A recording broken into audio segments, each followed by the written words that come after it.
అదేంటి ఇప్పుడు తెలుగు ఇండస్ట్రీలో టాక్ ఆఫ్ ది టౌన్ ఎవరయ్యా అంటే పవన్ కళ్యాణ్. ఆయన నటించిన సర్దార్ గబ్బర్ సింగ్ సినిమాయే కదా అని అందరూ అనుకుంటున్న సమయంలో పవన్ కి టెన్షన్ అనడం ఏమిటా అని ఆశ్చర్యపోతున్నారు. వాస్తవానికి గత సంవత్సరం మొదలుపెట్టిన సర్దార్ గబ్బర్ సింగ్ టైటిల్ దగ్గర నుంచి అన్ని మార్పులు చేర్పులతోనే మొదలైంది.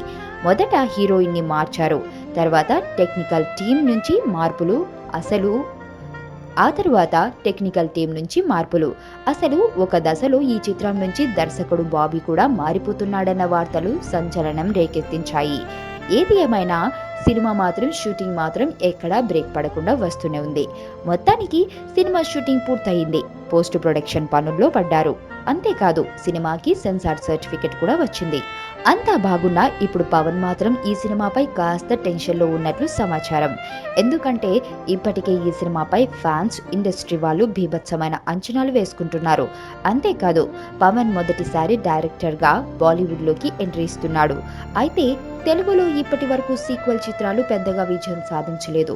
గతంలో రామ్ గోపాల్ వర్మ మణి సినిమా తీశాడు, తర్వాత మనీ సినిమా తీశాడు, తర్వాత సత్య 2 సీక్వెల్ తీశాడు. ఈ రెండు ఘోర పరాజయం పొందాయి. తమిళ డబ్బింగ్ చిత్రం సింగం తెలుగులో సూపర్ హిట్ అయింది. దీని సీక్వెల్ సింగం 2 ప్లాన్ అయింది. Allu Arjun Arya super duper hit అయింది. ఆర్య 2 అటర్ ఫ్లాప్ అయింది. ఆ మధ్య చంద్రముఖి చిత్రం, దాని సీక్వెల్ నాగవల్లి చిత్రం అటర్ ఫ్లాప్ అయింది. ఇప్పుడు తెలుగులో సూపర్ డూపర్ హిట్ అయ్యి power star Pawan Kalyan career లో స్టార్డమ్ తీసుకువచ్చిన చిత్రం గబ్బర్ సింగ్. ఈ చిత్రం హిందీ దబంగ్ రీమేక్ అయినా కూడా తెలుగులో భారీ విజయం సాధించింది. ఇప్పుడు తెలుగులో సర్దార్ గబ్బర్ సింగ్ చిత్రం కూడా గబ్బర్ సింగ్ సీక్వెల్ రూపొందుతుంది.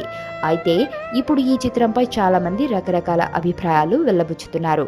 అయితే ఈ సినిమాపై మరీ అంత అంచనాలు వేసుకోవద్దని, సినిమాలో బాహుబలితో పోల్చుకొని చూడవద్దని, ఆ సినిమాలో ఎన్నో యూజువల్ వండర్స్ తో ప్రజలను ఆకర్షించిందని, ఈ చిత్రం కేవలం పవన్ ఇమేజ్ పైనే ఆధారపడి నడుస్తుందని అంటున్నారు. కలూరి సింతామణి నా పేరంటే తెలియనోళ్ళు లేరే జాని, వయసు లెక్క సీక్రెటు గాని నన్నడగ మాక అంటాంది జారేవుని.